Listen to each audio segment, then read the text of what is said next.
I risked my life to save a drowning Sasquatch. Then the shocking truth came out. September 2019. The Clearwater River, Idaho. A freak storm had turned the water into a roaring brown flood. And somewhere upriver, something was dying. The sound that came through the rain wasn't elk, wasn't bear. It was deep, guttural, desperate, like something trying to scream with a throat that wasn't built for it.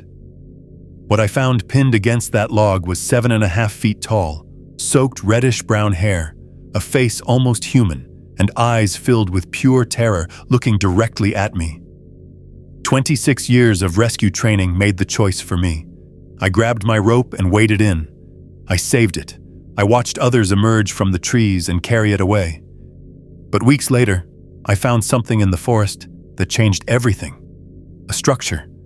Human objects arranged in circles, and a bone that told a very different story about what these creatures are capable of. I saved one of them. The question that haunts me now is simple. What did that make me to them? I kept count. That's the first thing you need to understand about me. I kept count because the numbers were the only thing that stayed clean. 17 bodies pulled from the water over 26 years, 43 saves. I wrote them down in a notebook I kept in my locker at the station, and later in the drawer beside my bed. Not names. I couldn't do names after the first few years. Just numbers, dates, locations. The Clearwater near Orofino, March of '94. The Snake below Hell's Canyon, August 2001. Numbers I could hold on to when the faces started blurring together, when I'd wake up at 3 a.m. thinking I heard someone calling for help. My name is Terrence Bowen. Terry to anyone who's known me longer than 5 minutes. I worked as a paramedic out of Lewiston, Idaho for 26 years. The last 8 cross-trained in swiftwater rescue operations along the Snake and Clearwater rivers. I've been in water so cold it stopped my breath. I've cut seatbelts off bodies that had been submerged for 3 days. I've held a mother's hand while I told her we found her son. And in September of 2019, I pulled something out of the Clearwater that I still can't explain. Something that cost me my marriage, most of my friends, and what was left of my peace. But I'm getting ahead of myself. I retired early in 2018, not by choice. My back gave out during a recovery operation near Riggins. Herniated 2 discs trying to pull a kayaker off a strainer.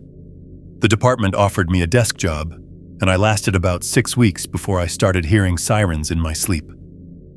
The sounds wouldn't stop. Every ambulance that passed, every car alarm, every phone ringing in the next room. It all fed into this loop in my head that I couldn't shut off. So I bought a cabin. It was a small A-frame on a Forest Service inholding deep in the Clearwater drainage, about 40 miles northeast of Orofino.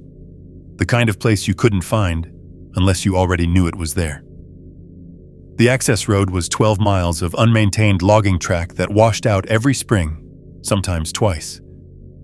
My nearest neighbor lived 8 miles away, and he only came up in summer. The realtor called it rustic. What she meant was that the plumbing froze half the winter, the generator ate through propane like candy, and the cell service was non-existent unless you drove 4 miles to a ridge where you could sometimes catch a bar or two. I loved it. I loved it because it was quiet in a way I'd forgotten quiet could be. You spend 26 years listening to dispatch calls and cardiac monitors and families screaming, and you forget what real silence sounds like. Out there, the only sounds were the river and the wind and the occasional elk bugling in the distance. I could sit on my porch at dawn with a cup of coffee and hear nothing but my own breathing. It was the first time in years I felt like I could actually think. I went there to decompress, to fish, to stop hearing sirens. I told Linda, my wife, that I'd be back by Christmas, that I just needed a few months to get my head straight. She didn't argue. I think she was relieved, honestly. I hadn't been easy to live with for a long time. That first autumn, I barely slept at all, but for the first time, it wasn't because of nightmares. It was because the silence was so complete that my body didn't know what to do with it. By the third autumn, I'd learned to sleep again. I'd learned to breathe again. And then I learned that the silence had never been empty. It had been watching. Late September of 2019. My third year at the cabin, and by then I'd fallen into a rhythm that felt almost like peace. I'd wake before dawn, make coffee on the propane stove, and sit on the porch watching the mist rise off the clear water. Most mornings I'd hike down to check my fishing lines. Afternoons I'd split wood or read or just sit with the quiet. By the time the lights started fading, I'd be back inside, fire going, listening to the forest settle into night. It was the last week of September when I noticed the first sign that something had changed. I'd gone out to the woodshed around 7 in the morning, coffee still warm in my hand. The ground was soft from overnight rain, and that's when I saw them. Tracks in the mud, maybe 10 feet from the shed door. I stopped walking and just stared. They were large, larger than any black bear print I'd ever seen, and I'd seen plenty. But the shape was wrong for bear. Too narrow, too elongated. 5 toes, clearly defined, with what looked like a heel impression that sank deeper than the forefoot. The stride between prints was easily 4 feet, maybe closer to 5. I crouched down and measured one with my hand. It was longer than my spread fingers, heel to toe. Elk, I told myself. Had to be elk. Except elk don't leave 5-toed prints, and they don't walk with that kind of bipedal spacing. I photographed them with my trail camera's SD card reader, the only camera I had, and told myself I'd look up what kind of animal might leave tracks like that.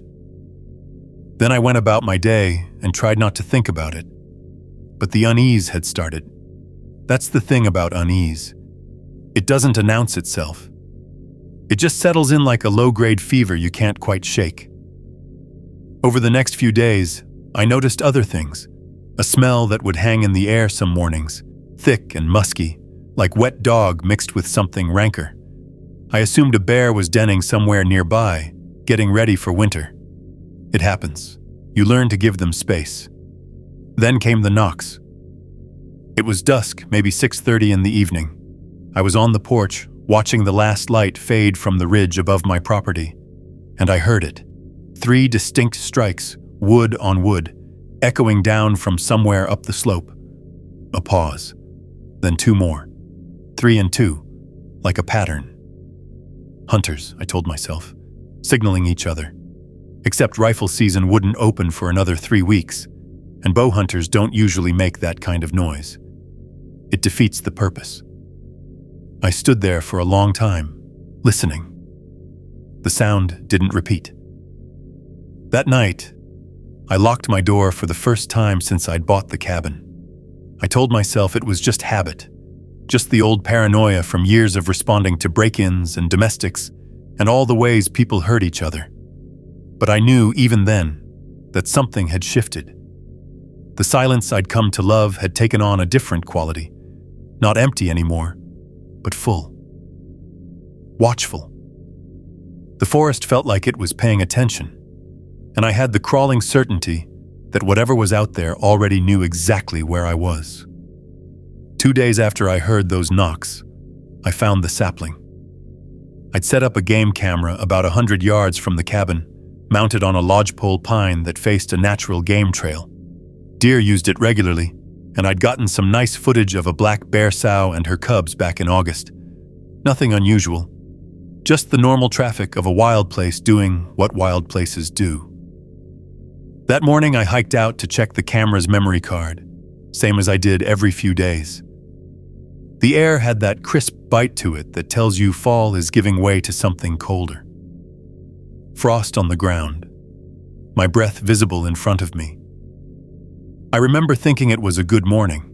Clear sky, no wind. The kind of silence that feels like a gift. Then I saw the tree. There was a young lodgepole, maybe 3 inches in diameter, growing about 15 feet from my camera. I'd walked past it dozens of times without really noticing it. But now it was impossible to miss, because something had destroyed it. Not clawed, not chewed, twisted. The trunk had been wrenched around its own axis until the wood fibers separated, spiraling apart like someone wringing out a wet assaultun towel. The top half hung at a grotesque angle, connected to the base by nothing but shredded pulp. Sap still oozed from the wound, sticky and fresh. I stood there for a long time, just looking at it. I've seen bears tear up trees. I've seen elk rub bark off with their antlers. I've seen wind snap trunks clean in half. But I'd never seen anything like this. The force required, the grip strength, the rotational torque, it didn't make sense. A human couldn't do it. A bear wouldn't do it. Not like that. There was something almost deliberate about the destruction, like a message left in a language I didn't speak. I photographed it from multiple angles, telling myself I was being thorough, telling myself there had to be a rational explanation. Then I pulled the memory card from my trail camera and headed back to the cabin. The footage was mostly what I expected. Deer at dawn, a coyote trotting past around midnight, a few frames of nothing but wind-moved branches. And then there was the image from 3:47 a.m. The camera had triggered on motion, capturing a single frame before whatever moved through the detection zone was gone. Most of the image was just darkness and the gray tones of infrared. But in the center, partially obscured by a foreground branch, was a shape, a dark mass, vertical, tall, and at the top of that mass, roughly 7 feet off the ground, 2 points of reflected light. Eye shine, the kind you get from an animal's tapetum lucidum bouncing back the infrared flash. Except I'd never seen eye shine that high up on anything that walked on 2 legs. I zoomed in on my laptop until the pixels broke apart into meaningless squares. I adjusted the contrast, the brightness, the saturation. I told myself it was a branch, a trick of the light, a glitch in the camera's sensor. I told myself all the things you tell yourself when you see something you don't want to believe. But I didn't delete the image. I saved it to 3 different drives. That afternoon, I went back out to the camera. I told myself I was just repositioning it, getting a better angle on the game trail. But when I knelt down to adjust the mount, I caught myself holding my breath, listening. The forest was quiet. Not the peaceful quiet I'd come to love, but something else. Something held. Like the woods themselves were waiting to see what I would do. I angled the camera lower, wider, to catch more of the trail. My hands weren't quite steady. When I stood up, I looked at the twisted sapling again, at the raw white wood where the fibers had torn apart. Whatever had done that was strong, stronger than anything I wanted to meet in the dark. I walked back to the cabin faster than I'd walked out. And that night, for the second time since buying the place, I locked my door and checked it twice before I went to bed. The numbers kept running through my head. 17 bodies, 43 saves, 26 years of learning what the human body can and can't survive. None of those numbers helped me now. The weather came in fast, the way it does in the mountains when the seasons are changing and the atmosphere can't make up its mind. I'd been watching the sky all morning on September 28th, 2019. The date is burned into my memory now, as clouds piled up over the ridges to the west. By noon, the first drops were falling. By 3 in the afternoon, it was a steady downpour. By nightfall, the rain was coming down so hard I couldn't see my woodshed from the porch. The forecast I'd caught on my truck radio 3 days earlier had mentioned a chance of showers. This wasn't showers. This was a storm system that had stalled over the Idaho Panhandle and decided to empty itself all at once. I'd been through bad weather at the cabin before. I had supplies, firewood, enough propane to run the generator for a week. I wasn't worried about survival. But as the hours passed and the rain kept falling, I started to understand that I wasn't going anywhere for a while. The logging road would be a river of mud by now. My truck could handle a lot, but 12 miles of unmaintained track in conditions like this would be suicide. I was stuck, and something about that knowledge changed the way the cabin felt around me. That first night, I barely slept. The rain hammered the roof in waves, punctuated by gusts of wind that made the whole structure creak. The clear water, normally a distant murmur from my property, had become a roar I could hear even through the walls. I lay in bed and listened to the river swelling, imagining all the debris it was carrying: trees, boulders, anything unlucky enough to be in its path. By the second morning, over 6 inches had fallen. The ground was saturated, every low spot turned into a pond. I made coffee and stood on the porch, watching the rain slacken to a drizzle, then pick up again. The world had turned gray and formless, the ridgelines invisible behind curtains of water. Around 2 in the afternoon, the rain finally eased, not stopped. It never quite stopped, but gentled enough that I could hear other sounds again. Birds, tentatively, the drip of water from the eaves, the river still roaring, but no longer drowning out everything else. And then I heard something that stopped me cold. It came from upriver, a sound I'd never heard before and hoped to never hear again. Deep, guttural, rhythmic, it rose and fell in a pattern that almost sounded like language, like something trying to form words with a throat that wasn't built for them. It was not elk. I've heard elk bugle 100 times, and this wasn't that. It was not bear. Bears don't make sounds like that. Nothing makes sounds like that.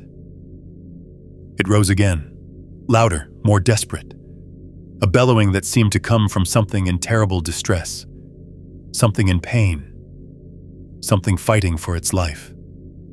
I stood on that porch, coffee growing cold in my hand, and I knew, with the certainty that 26 years of emergency response had drilled into my bones, that I was listening to something drown.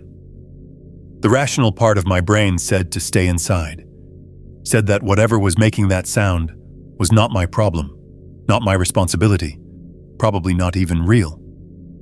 Said that the river was a death trap right now, and I had no business going anywhere near it. But there's another part of your brain that takes over when you've spent your whole career responding to sounds exactly like that one. The part that doesn't think, doesn't weigh options, just moves. I set down the coffee. I walked inside, and I started gathering my gear. 30 seconds. That's how long I stood in the middle of my cabin, throw bag in one hand, rope coiled over my shoulder, trying to convince myself not to go. 30 seconds that felt like an hour. The sound came again through the walls, that deep, desperate bellowing from upriver. Weaker now, I thought, more ragged. Whatever was making it was losing the fight. I knew what drowning sounded like. I'd heard it more times than I wanted to remember. The panic, the desperation, the way the sounds get shorter and more frantic as the water wins. This was that. This was exactly that. But it wasn't human. I knew that much. Nothing human could produce a sound that deep, that resonant. It vibrated in my chest like standing too close to a subwoofer. And that should have been enough to keep me inside. That should have been the end of it. Except 26 years of training doesn't care what's making the sound. 26 years of wading into cold water and pulling bodies off strainers and holding people's hands while they died. That kind of experience rewires you. It becomes instinct. It becomes reflex. It becomes something you can't turn off even when every rational part of your brain is screaming at you to stay put. I thought about the tracks in the mud, the twisted sapling, the eye shine at 7 feet. I thought about Linda, back in Lewiston, who didn't even know I was trapped up here in a storm. I thought about what I might find when I got to that river. And then I stopped thinking, because thinking wasn't going to help. I grabbed my waterproof headlamp, clipped my fixed-blade knife to my belt, and walked out the door. The rain had slowed to a steady drizzle, but the ground was soup. Every step squelched, water seeping over the tops of my boots before I'd gone 50 yards.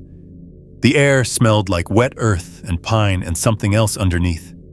That musk I'd been noticing for days, stronger now, carried on the damp air. The river was a quarter-mile from my cabin, down a slope thick with old-growth cedar. I knew the path by heart, but the storm had changed everything. Streams ran where there hadn't been streams before. Deadfall blocked sections of trail I'd walked 100 times. I had to pick my way around, over, through. The whole time that sound kept pulling me forward. Fainter, now. Gaps between the bellows growing longer. I moved faster. By the time I reached the granite outcrop where the river bends, I was breathing hard. My back was already aching, the old injury reminding me that I wasn't the man I used to be. The roar of the water was deafening, drowning out everything else. I came around the outcrop and looked down at the clear water. The river had transformed. What was normally a clear, fast-moving flow had become a brown torrent, swollen 3 feet above its banks, carrying whole trees in its current. The power of it was staggering, thousands of pounds of water per second, moving fast enough to kill anything that fell into it. And there, maybe 40 yards out, pinned against a downed cedar that had lodged between 2 boulders, was something I couldn't process. Something massive. Something covered in soaked reddish-brown hair. Something with a flat, broad face that was turned toward me. Mouth open, eyes wide with an expression I recognized from 2 decades of emergency calls. Terror. Pure, animal terror. It was looking directly at me. I didn't go down there because I was brave. I want to be clear about that. Bravery is a choice, and I didn't make a choice. My body made it for me. 26 years of training took over, and I was moving before I'd consciously decided to move. That's what they don't tell you about rescue work. After long enough, it stops being a choice. I need you to understand what I was looking at. The thing pinned against that log was roughly 7.5 feet tall. I'm 6'1", and I've stood next to enough people of different heights to estimate within an inch or two. This was 7.5 feet, maybe closer to 8. The bulk of it was enormous, shoulders wider than any man I'd ever seen, chest like a barrel, arms thick with muscle visible even through the matted, soaked hair that covered its entire body. The hair was reddish-brown, darker where the water had plastered it flat. It covered everything except the face and the palms of the hands. And the face. God, the face. It was flat, broad. The nose was almost flush with the rest of the features, just 2 dark nostrils flaring with each labored breath. The brow ridge was heavy, prominent, shadowing deep-set eyes that caught what little light filtered through the clouds. The mouth was open, showing teeth that looked human enough to make my stomach turn. But it was the expression that stopped me. I've seen people drown. I've seen the moment when they realize they're not going to make it, when the panic gives way to something worse, something resigned and desperate at the same time. That's what I saw on this creature's face. It knew it was dying. It knew, and it was terrified, and it was looking at me like I was its last hope. One of its arms hung limp at its side, clearly broken or dislocated at the shoulder. The other gripped the downed cedar with fingers that were unmistakably hand-like, 4 fingers and a thumb, wrapped around the bark with white-knuckled desperation. The current tore at its body, trying to pip it loose, and I could see the strength failing in that one good arm. It had minutes, maybe less. I should have run. I know that now. I knew it then. Whatever this thing was, it wasn't supposed to exist. Every story I'd ever heard, every joke, every campfire tale, they were all suddenly real, and real in a way that made my whole understanding of the world feel like a lie. But I didn't run. I couldn't. Because underneath the impossibility of what I was seeing, underneath the fear and the confusion and the part of my brain that was screaming at me to get out of there, I saw something else. I saw a drowning victim. And I had a rope. The water was maybe 45 degrees, cold enough to kill through hypothermia in under an hour. Cold enough to steal your breath and lock up your muscles. The current was running at least 8 knots, strong enough to sweep a grown man off his feet in knee-deep water. The downed cedar was lodged in the main channel, which meant the deepest, fastest part of the flow. Every part of my training said this was a body recovery, not a rescue. Too dangerous. Too remote. No backup, no spotter, no downstream safety. Just me and a throw bag and whatever was left of my back. I started rigging the rope anyway. I found a boulder about 20 feet from the water's edge, big enough to hold, solid enough to anchor. I wrapped the rope around it twice, tied a figure 8 on a bight, and clipped in my carabiner. It wasn't pretty, but it would hold. It had to hold. The creature watched me the whole time. Those deep-set eyes never left my face. It had stopped bellowing, whether from exhaustion or because it understood something was happening, I couldn't tell. Its chest heaved with labored breaths, the one good arm trembling with the effort of holding on. I stripped off my jacket. The cold hit me immediately, rain soaking through my flannel shirt. I looped the throwbag's rope around my waist, tied a quick release knot at my hip, and started into the water. The cold was like a punch to the chest. Even expecting it, even braced for it. The shock of 45-degree water drove the air out of my lungs. I gasped, forced myself to breathe, and kept moving. Knee-deep, then thigh-deep. The current grabbed at my legs, trying to sweep them out from under me. I've done this before, I told myself. Dozens of times. This is just another rescue. But it wasn't. And some part of me knew that with every step. By the time I was waist-deep, the current was a living thing, a constant pressure trying to drag me downstream. I angled upstream, using the rocks on the bottom for purchase, feeding out rope behind me. The downed cedar was maybe 15 feet away now, close enough to see details I wished I couldn't. The creature's skin, where the hair had been torn away by debris, was gray-brown and thick, almost like leather. Its fingernails were black, curved, digging into the bark hard enough to leave gouges. And the smell, God, the smell. Even over the river, even through the rain, it hit me like a wall.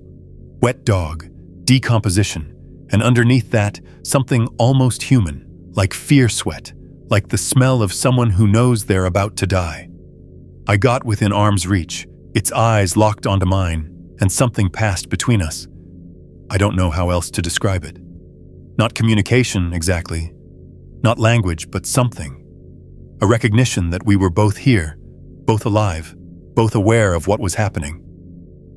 I reached out my hand. For a long moment, nothing happened. The creature just stared at me, chest heaving, arm shaking. Then, slowly, it released its grip on the log with its good hand and reached toward me. When it grabbed my forearm, I nearly screamed. The strength was unbelievable. Even injured, even exhausted, its grip was like a vice, leathery palm rough against my skin, fingers wrapping almost entirely around my forearm.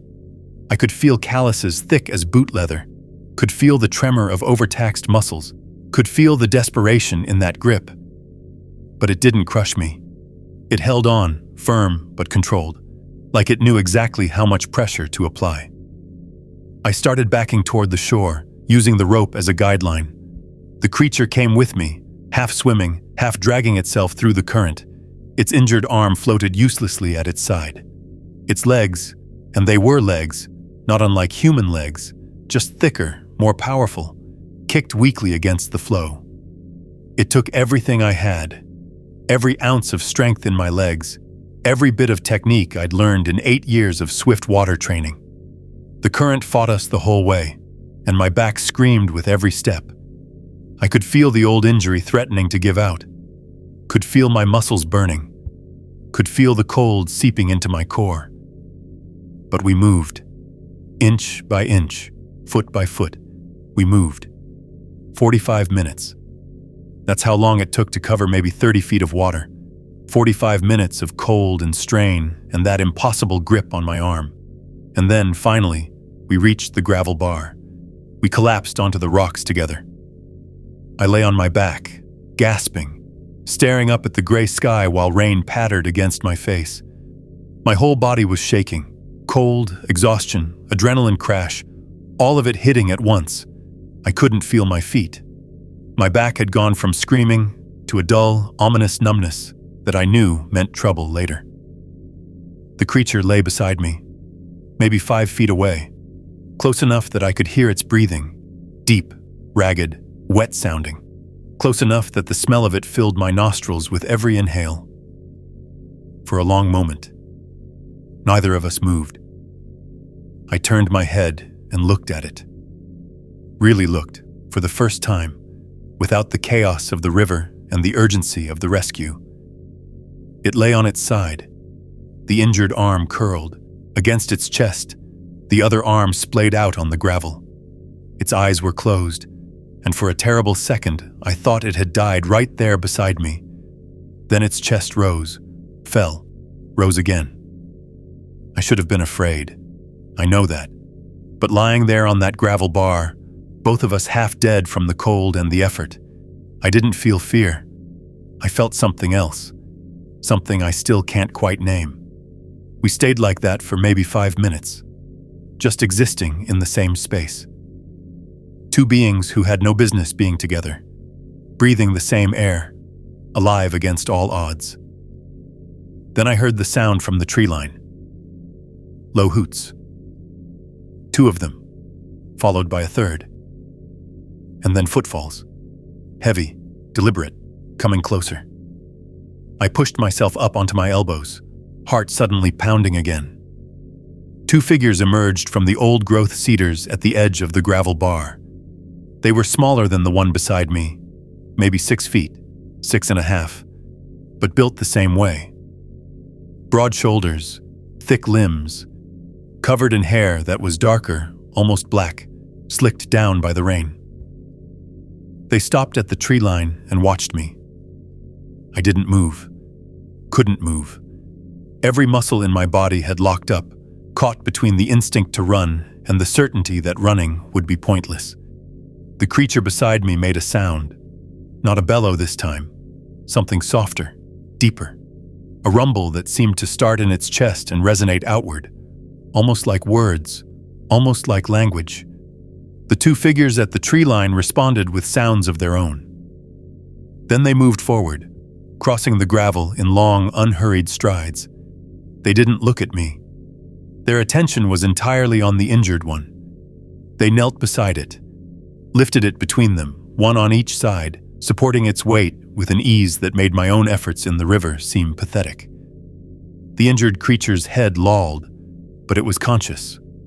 I could see its eyes open, tracking, aware. They started toward the trees, and then one of them stopped. The larger of the 2 turned back and looked at me with eyes that held something I couldn't read.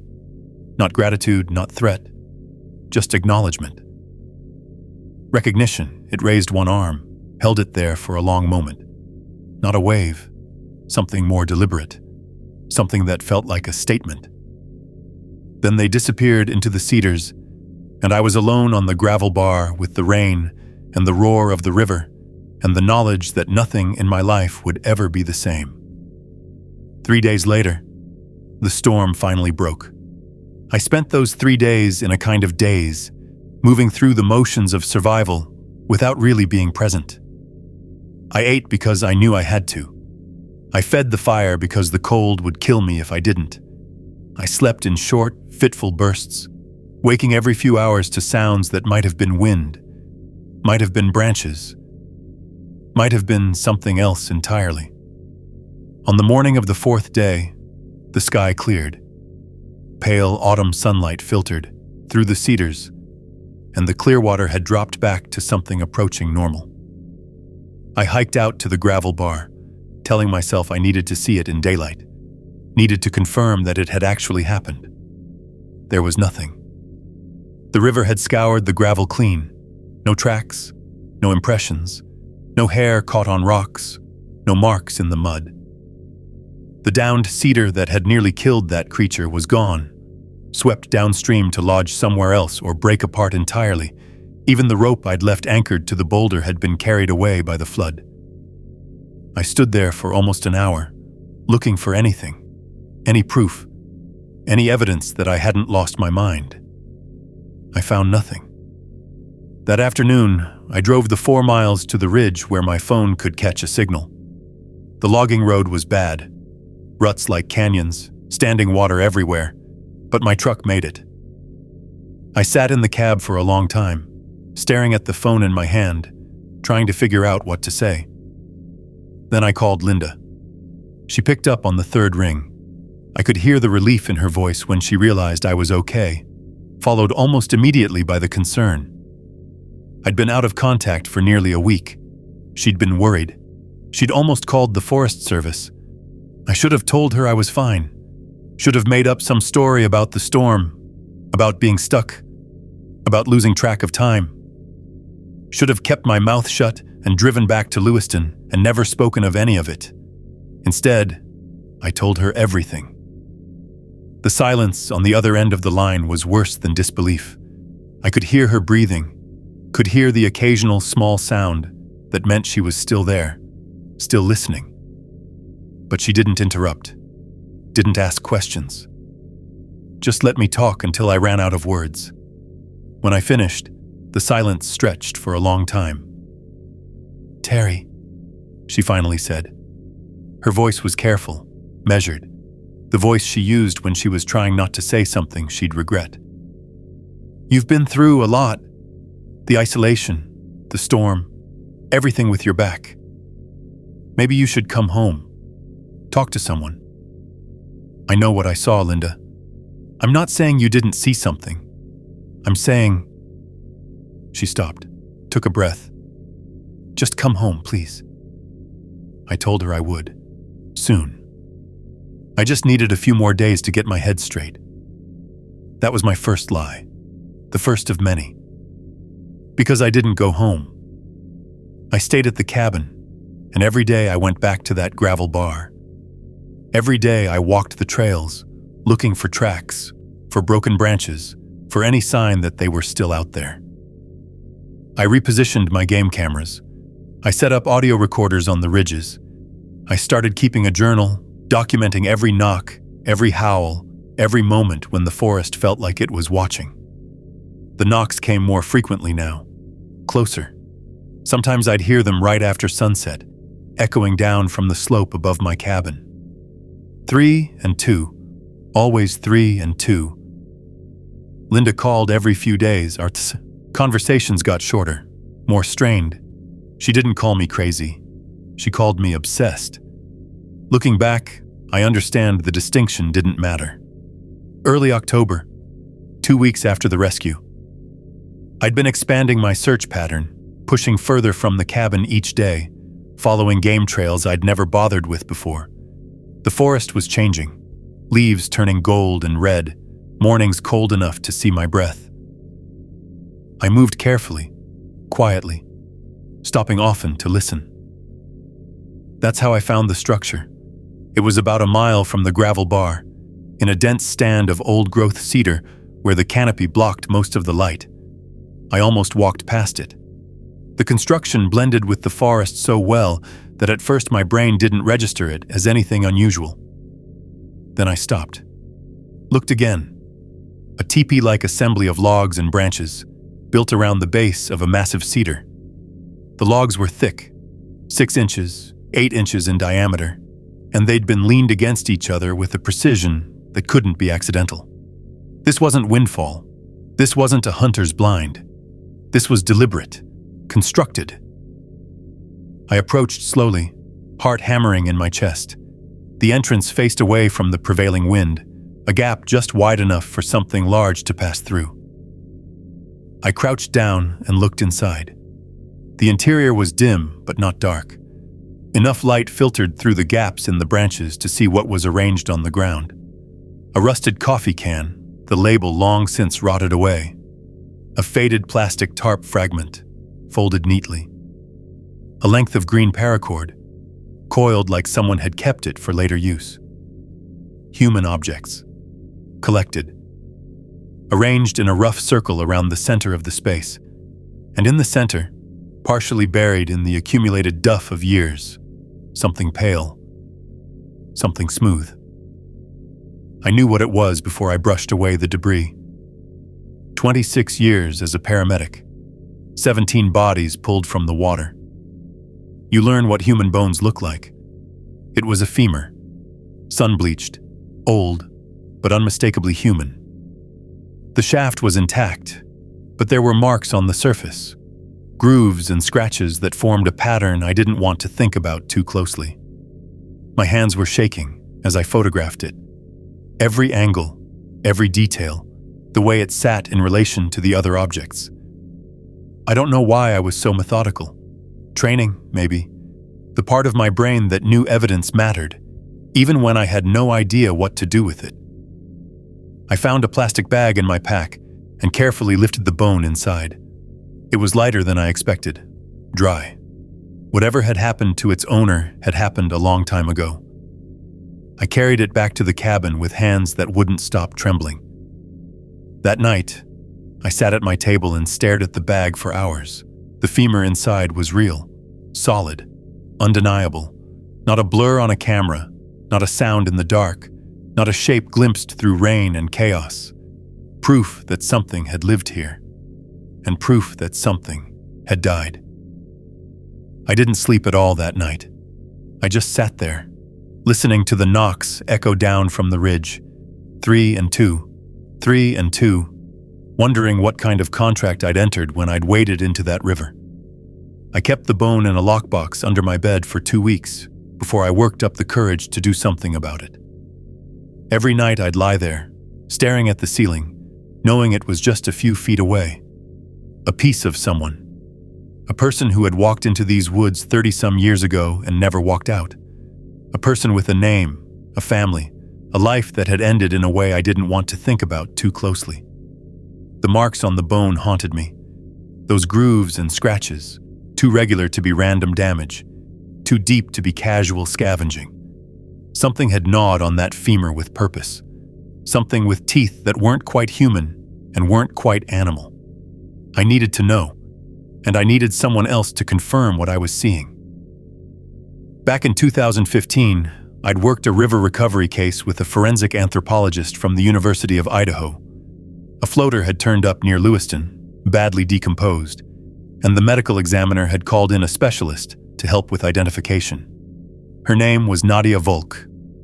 We'd spent 3 days together on that case, and she'd been sharp, professional, and utterly unflappable in the face of human remains. I still had her email address in my contacts. I created a new account, anonymous, nothing that could be traced back to me, and composed a message that took me 4 hours to write. I kept it simple. Said I was a hiker who'd found a bone in a remote area of the Clearwater drainage. Attached the photographs I'd taken. Asked if she could tell me anything about it. Then I waited. 3 weeks. 21 days of checking that anonymous inbox every morning and every night, jumping every time my phone buzzed for any reason. 3 weeks of telling myself she probably just deleted the email, that she had better things to do than respond to random messages from strangers. Then the reply came. It was short. Clinical. The kind of response you'd expect from someone who didn't want to get involved, but couldn't quite ignore what she was looking at. The bone was human, male, based on size and morphology, likely middle-aged at time of death, based on density markers. Estimated time since death was 30 years minimum, possibly longer. The weathering patterns were consistent with extended surface exposure before burial. And then there was the last paragraph. The scoring marks on the shaft are unusual. They're consistent with dentition, tooth marks from gnawing or stripping, but the pattern doesn't match any North American predator in our database. The closest analog would be large primate dentition, which obviously isn't native to the region. I'd recommend turning the remains over to local law enforcement for proper investigation. That was it. No follow-up questions. No curiosity about where exactly I'd found it or what else might be out there. Just a clinical assessment and a polite suggestion to involve the authorities. The absence of questions told me more than the answers did. She'd seen something she didn't want to look at too closely. Something that didn't fit into the boxes her profession required. I didn't contact the authorities. I couldn't. How would I explain where I'd found the bone? How would I describe the structure? the collected objects, the context that made the whole thing so much worse than a simple lost hiker. Instead, I started searching. The Clearwater region has a long history of people going missing. Hikers, hunters, fishermen. The wilderness swallows people every year, and most of them are eventually found. Accidents. Exposure. The usual ways the mountains kill the unwary, but some are never found at all. I spent hours in the Lewiston Library, going through old newspapers on microfiche, missing persons reports from the 80s, the 70s, earlier. And in September of 1987, I found him. A solo hiker, male, 52 years old, last seen at a trailhead about 15 miles from my cabin. He'd told friends he was going to spend a week in the backcountry, fishing and photographing wildlife. When he didn't return, search and rescue combed the area for 2 weeks. They found his campsite, tent still standing, gear still inside, but no sign of the man himself. The case was never closed. He was never found. Until I found him, or what was left of him. I printed out the article and added it to the file I was building. The photographs, the bone analysis, the missing persons report. Evidence of something I still couldn't fully accept, even as the proof accumulated around me. That night, the knocks started at sunset and didn't stop until dawn. November came in cold and gray, and with it came the understanding that I was no longer alone in any meaningful sense. The knocks had become nightly, sometimes from the ridge above the cabin, sometimes from the drainage below, sometimes from multiple directions at once in patterns that seemed almost conversational. 3 strikes, a pause, then 2. An answer from the east, another from the west. Call and response, tracking across the darkness like voices I couldn't understand. I started mapping them, drew a rough chart of my property and the surrounding forest, marking each location where I heard sounds with a date and time. After 2 weeks, the pattern was clear. They were circling, drawing closer. The earliest knocks had come from nearly a quarter mile out. The most recent ones were maybe 200 yards from my door. I found more structures, too, smaller than the first one, less elaborate, but unmistakably deliberate. Branches woven together in ways that couldn't be accidental. Stones arranged in circles. Tree markers. Saplings bent and held in place with other branches until they grew into strange, curved shapes that pointed toward game trails or water sources. And in one of the smaller structures, maybe 300 yards from my cabin, I found something that made my blood run cold. A fish skeleton, picked clean, every bone intact, arranged in a neat line on a flat rock as if displayed for examination. A steelhead, based on the size and shape of the skull, fresh enough that some of the cartilage was still pliable. They were leaving things, showing me things, communicating in a language of objects and sounds that I was only beginning to recognize. My game cameras captured more evidence and more frustration.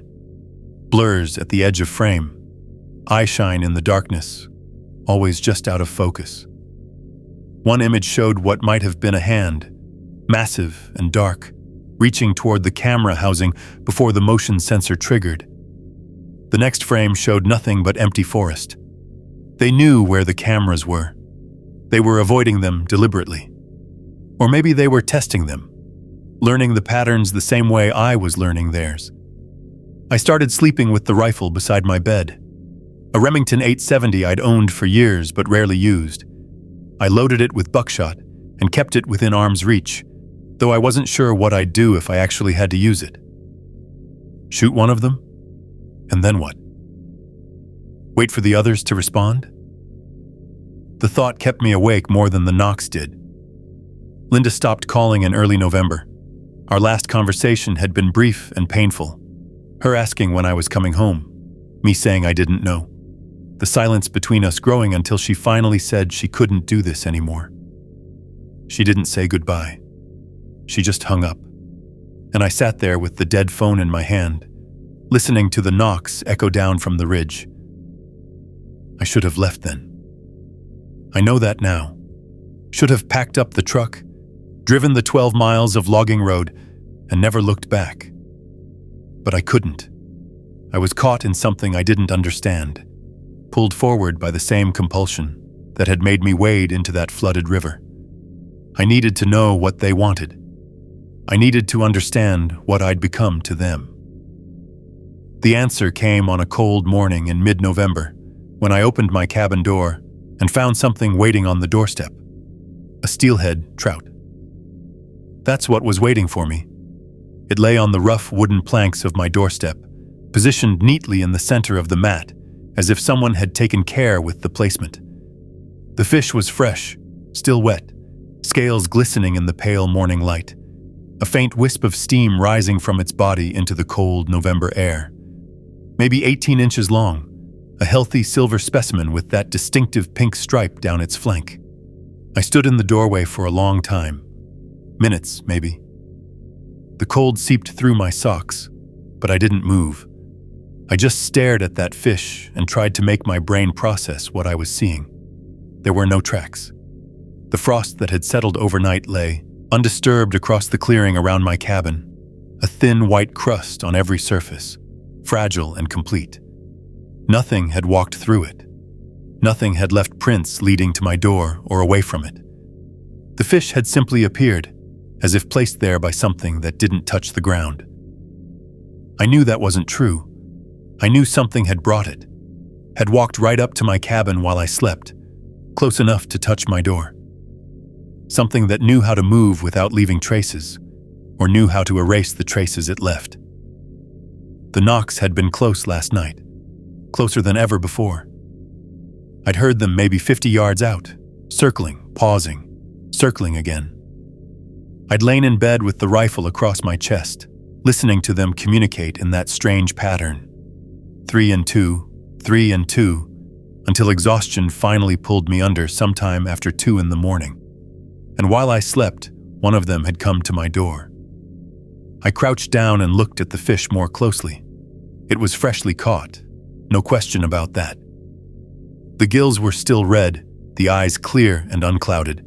The flesh was firm when I pressed it. This fish had been alive within the last few hours, pulled from the Clearwater or one of its tributaries and carried here through the dark.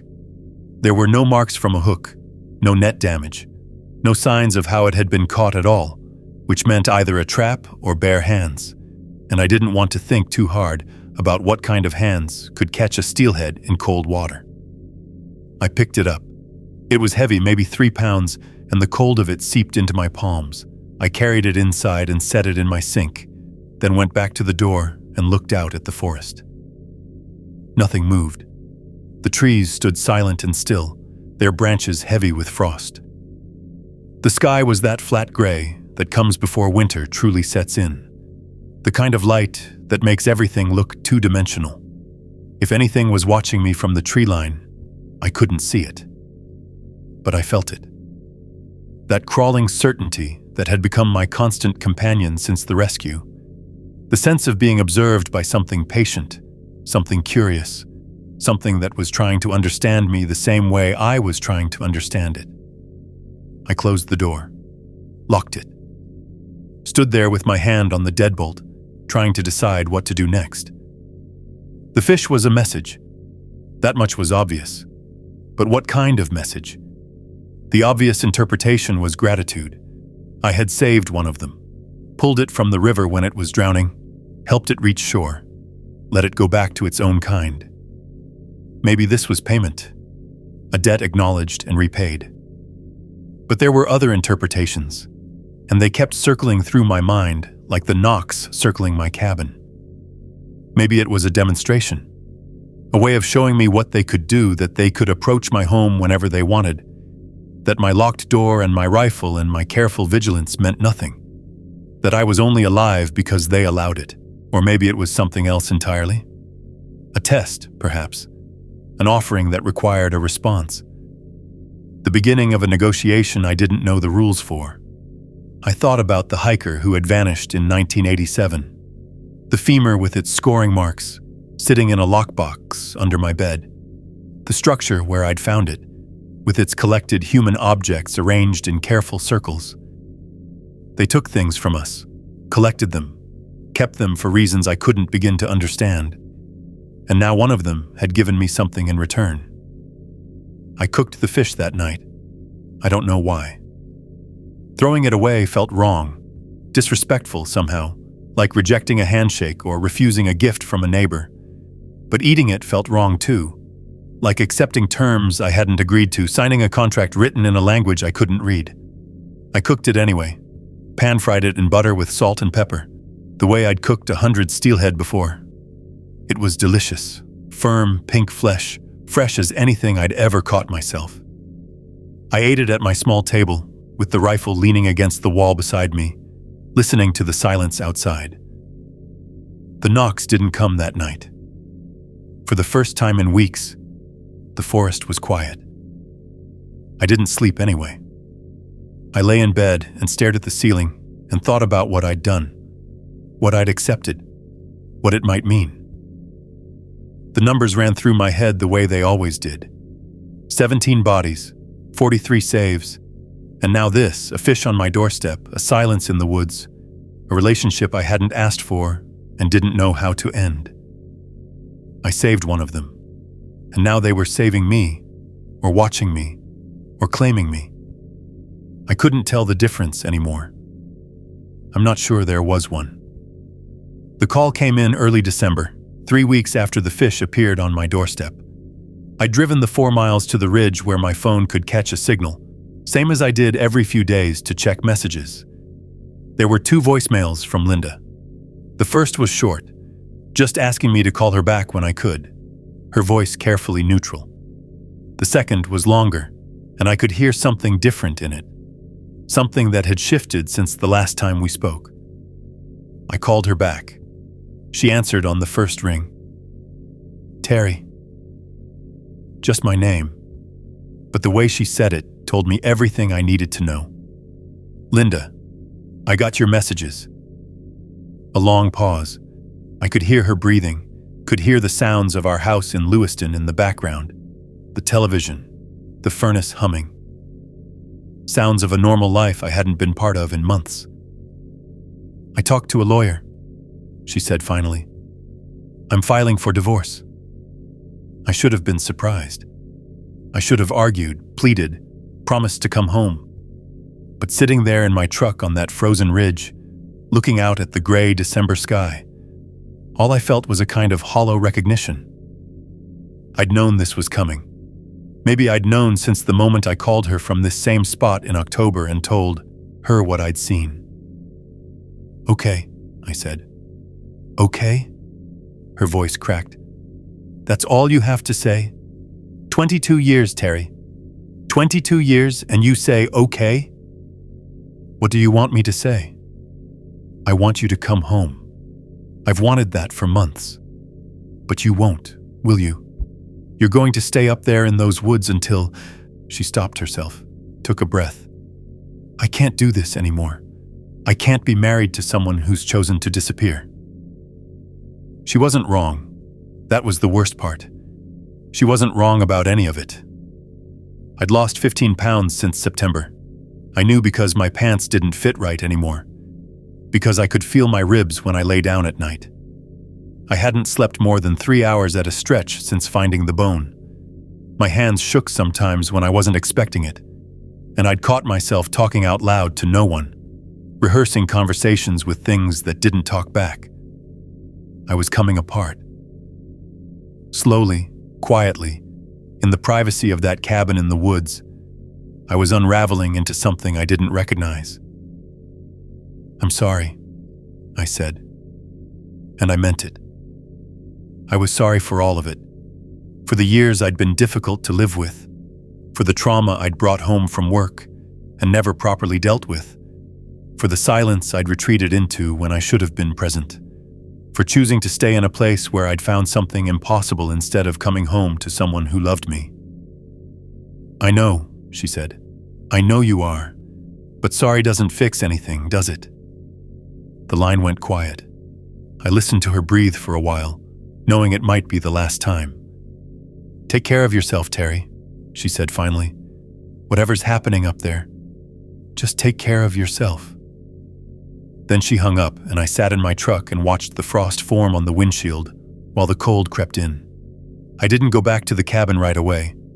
I drove into Orofino, found a bank, and rented a safe deposit box. I paid for a year in advance, $240 cash, and placed the bone inside. The femur, wrapped in plastic, sealed away in a metal box in a building with security cameras and alarm systems. Somewhere they couldn't reach it. Somewhere I didn't have to look at it anymore.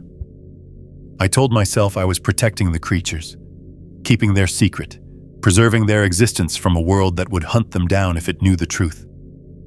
But that was a lie, and I knew it.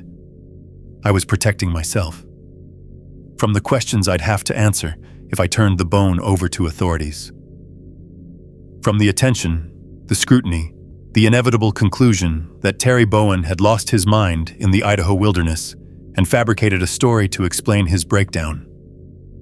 I was protecting myself from having to decide whether what I'd experienced was real. I put the cabin on the market in February. A realtor from Orofino came out to take pictures, and I watched her walk through the rooms where I'd spent the strangest months of my life, commenting on the woodwork and the view and the peace and quiet. She didn't notice the game cameras I'd left in the trees, still recording. She didn't ask about the rifle-shaped indentation in the mattress where I'd slept with the weapon beside me for months. The cabin sold in March of 2020, just before the pandemic shut everything down. A couple from Spokane bought it as a vacation property. I don't know if they've ever stayed there. I don't know if they've heard the knocks, seen the structures, found the things I left behind. I don't want to know. I moved to Boise, got an apartment with thin walls and neighbors on every side, a place where I could hear human sounds at all hours, where the silence never settled in the way it did at the cabin. I found part-time work teaching EMT courses at a community college, passing on the skills that had once made me wade into a flooded river to save something that wasn't supposed to exist. I bought a new rifle, a Remington 870, same model I'd had at the cabin. I keep it beside my bed, loaded, safety off. I've never fired it. I'm not sure I could. But some nights when the wind moves through the trees outside my window in a certain way, I hear something that sounds almost like knocking. 3 and 2, 3 and 2. And I lie there in the dark, counting the beats, wondering if they followed me, wondering if they ever stopped watching at all. 5 years. That's how long I've carried this. 5 years of sleeping with a rifle I've never fired. 5 years of paying for a safe deposit box I've never opened. 5 years of flinching at sounds in the night, of scanning tree lines for shapes that shouldn't be there, of wondering if every creak and knock is just the house settling or something else entirely. I'm 59 years old now. I work 3 days a week at the community college, teaching young paramedics how to save lives the way I used to. I show them how to tie the knots I tied that day in the river. I teach them about cold water shock, about the way hypothermia shuts down the body, about the critical window between rescue and recovery. I never tell them why I know these things so well. I never tell them about the rescue that changed everything. But I'm telling you now. That's why we're here. I've asked myself 1,000 times why I'm finally speaking. Why now, after all these years of silence? The easy answer is that silence has become heavier than speaking. The weight of carrying this alone has worn grooves in me, changed the shape of who I am. I'm tired in a way that sleep doesn't fix. But there's another reason, and I'll be honest about it. I need someone else to know. I need this story to exist outside my own head, to be real in a way it can't be as long as I'm the only one who remembers. When I die, and I will, probably sooner than I'd like, given the way I've been treating my body, all of this dies with me. The cabin's been sold. The evidence is scattered or hidden. The only proof that any of it happened is sitting in a bank vault in Orofino, and I've made no arrangements for anyone to open it. Maybe that's how it should be. Maybe some secrets are supposed to stay buried, but I don't think so. Not anymore. I saved one of them. That's the fact I keep coming back to, the anchor point around which everything else revolves. I waded into a flooded river and pulled something out of the water that shouldn't exist. Something that looked at me with eyes that held intelligence, recognition, understanding. In that moment, on that gravel bar, two species that had spent centuries avoiding each other made contact. And then what? That's the question I can't answer. That's the question that keeps me up at night, that makes me check the locks twice before bed, that has me scanning every shadow for movement. Was the rescue a moment of connection? A bridge between two worlds, however brief? When that creature grabbed my arm, when it let me pull it to shore, when the others came and one of them raised its arm before disappearing into the trees, was that gratitude? Was that the beginning of something? Or was it something else entirely? The bone haunts me. That sun-bleached femur with its scoring marks, sitting in a metal box in a building I haven't visited in years. Proof that whatever lives in those woods isn't purely benevolent, isn't safe, isn't the gentle forest guardian some people want to believe in. Something happened to that hiker in 1987. Something bad. And the creatures I encountered, the ones I helped, the ones who watched me, the ones who left a fish on my doorstep, they know what happened. They were there. I don't think they killed him. I don't have any evidence of that, and I don't want to believe it. But I don't know what they did do. I don't know what they're capable of, or what rules they follow, or how they decide who gets helped and who gets collected. That's what terrifies me most. Not the creatures themselves, not their size or their strength or their ability to move through the forest without leaving traces. What terrifies me is the not knowing, the ambiguity, the sense that I brushed up against something vast and old and utterly alien, and I came away with nothing but questions. The gift could have been gratitude. It could have been a warning. It could have been the opening move in a relationship I never asked for and don't know how to navigate. I saved one of them. I think they remember. The question that keeps me up, the one I'll probably die without answering, is simple.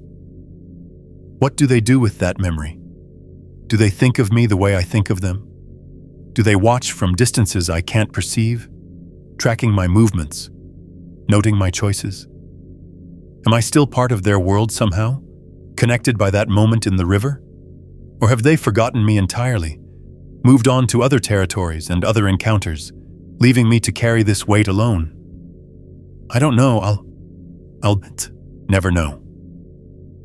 But if you ever find yourself in the Clearwater drainage, deep in those old-growth cedars where the silence gets heavy and the forest feels like it's watching, be careful. Pay attention. Trust your instincts when they tell you something's wrong.